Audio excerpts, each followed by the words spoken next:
Okay, so yes, we're talking about this new Genshin Impact character which is coming out now.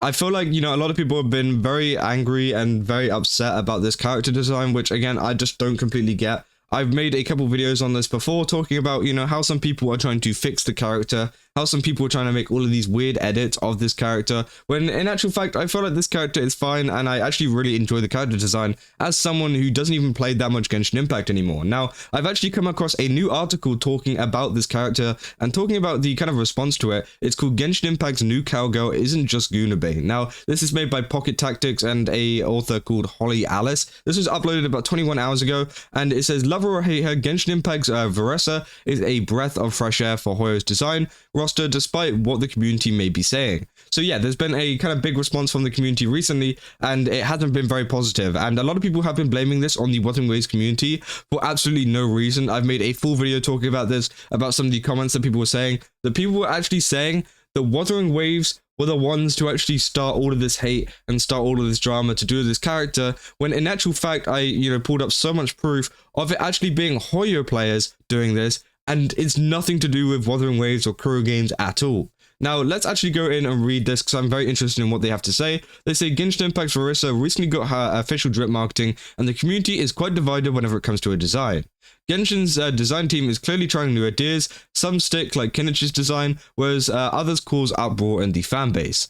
Varesa clearly has a new or at least updated model, as she's bigger physically than some of the other female characters. I applaud this, and honestly, I hope it continues. Her design likely takes influence from lucha libre costumes, a Mexican type of wrestling, which makes sense to a point, though some feel the woolen sweater, missing mask, a lack of physical balance skew this a bit. Then again, it is just influence. So again, yes, her character design is very cool. I feel like it does take a lot of influence from that lucha libre kind of style, and I'm very excited to see, what kind of combat stuff is like. I definitely haven't seen anything already over on Twitter, but again, I feel like the design, I feel like it's fine. I don't think there's anything that they could have done. I feel like it's hard to just like lean too heavily into a reference thing. I don't feel like they can go like full mask, full this, just because, it's taking influence from this. It still has to fit into the world of Genshin Impact. And as I'm pretty sure Red New was saying, nothing actually fits into the world of Natlan at the moment. None of the characters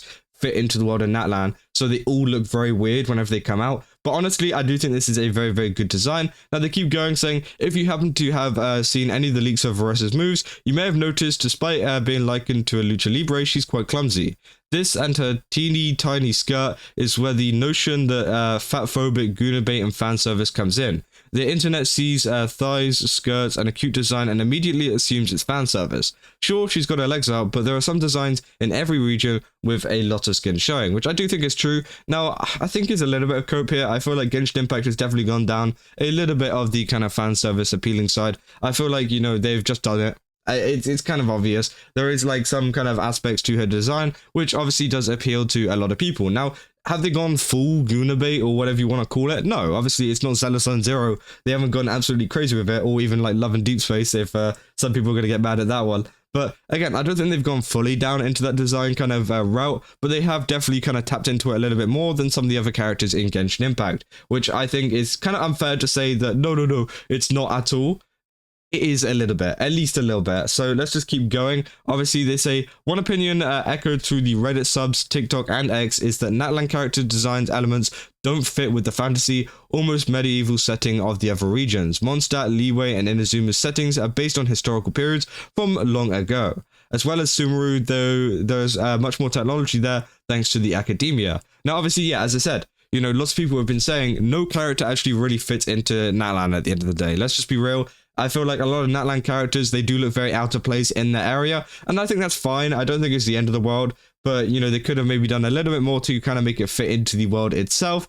And they say Fontaine brings even more modernity with the waterway transport and mechanical enemies, but even then the jump to Natlan is stark. For instance, Genshin Impact's Auron wears ripped skinny jeans, Kinnich has pixely video game-like aesthetics, and Milfweaker has a literal motorbike that can fly, which, yeah, doesn't make a lot of sense, and I feel like that is part of the reason why a lot of people kind of got a little bit sidetracked whenever it comes to Natlan, and don't really enjoy Natlan that much, because they have gone into this kind of weird thing where they've mixed a lot of, like, modern stuff and ancient stuff and it's kind of a weird mix. I know I don't really like it. I know some people do like it, but it does feel like they're just trying to sell a lot of gimmicks to a lot of players. I feel like they're like, hey, this guy's got a lot of pixel stuff to do with video games. Hey, this girl's got a motorbike. You know, I feel like these are all just stuff to sell the characters, and that's why they're doing it mainly. But again, that might not be the case, but I feel like it does definitely ruin the overall vibe of Natlan, for me at least. And they say no one really knew what to expect from Natlan,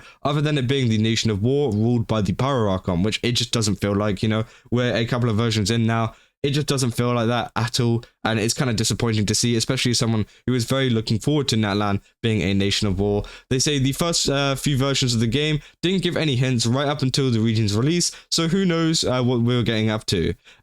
Clearly creating technologies that the Knights of Favonius never even dreamed of. Personally, my issue is that according to leaks, Varesa is a 5-star character, and Genshin Impact's Ian Sun is a 4-star character for her, and they're both Electro. We first saw Ian Sun in the story trailer, introducing all 7 regions, released over 4 years ago. While not every character in that trailer is a 5-star, I wanted a bit more from the character. I'm also a little bit bored of the Electro DPS characters I have, being Sino, Kuching, Sethos, Chlorand, Raiden Shogun, and Razor, but that's a me problem, and I think that's okay to admit there. But yeah, it is a little bit weird how Ian Sun did become a 4-star and just a kind of like, hey, just shut up character, you know, just get out of my way, just kind of like, you know, release it and be done with it, because they were heavily kind of involved in the trailer for whenever they were announcing a lot of the regions, and they almost became like the figurehead of the Natlan region, you know, because you'd see them in that trailer and you're like, oh, that's that character. They're probably going to be maybe the Archon. Maybe they're going to be something very important to the Archon. No, they're just a, you know, they're just a thing. So again, it's a little bit weird to see. And they say at the end of the day, this is all on social media and contained in an echo chamber.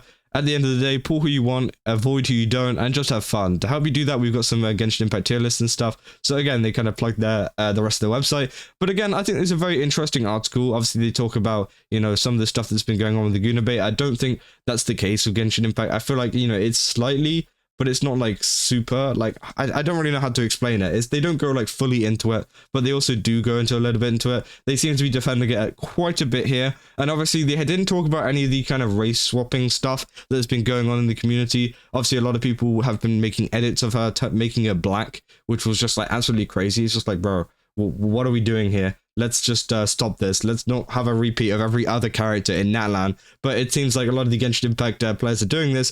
And obviously, as I said, in my other videos and stuff like that, they have been blaming a lot of this race swapping stuff and everything like that on the Wuthering Waves community and saying that we're doing it. Brother, it's literally the Genshin Impact community that is doing it, and it's very, very obvious. You can literally search it up on Twitter right now and see it. It will be coming from like daily Natlan news or something like that. It will literally be from a Genshin Impact account, and it's kind of crazy that this blame is kind of being pinned on someone just like outside of this, you know? This is their own issue. This isn't like a gacha-wide issue. This is Genshin Impact's issue, and it's kind of crazy to see that they're trying to deflect a lot of the blame over. But overall, I really like the character. I'm going to probably be pulling if, you know, I do pick up Genshin Impact again. I don't know if I will, but hey, we'll have to wait and see. But yeah, no, it's a very good article. I feel like they talked about a lot of stuff that was very important to do with the character that's coming out, and whether she's going to be hated in the community or whether she's going to be loved. I feel like it's going to be a bit of a 50-50. And yeah, let me know down in the comments what you guys think about this character. Do you think that, you know, Genshin Impact has kind of just ruined it and made a new Guna bait thing? Or do you think that, you know, it's just a fine character and that, you know, it's just another Genshin Impact character at the end of the day? But yeah, that's all I got. I'll see you guys in the next one. That's all. See ya.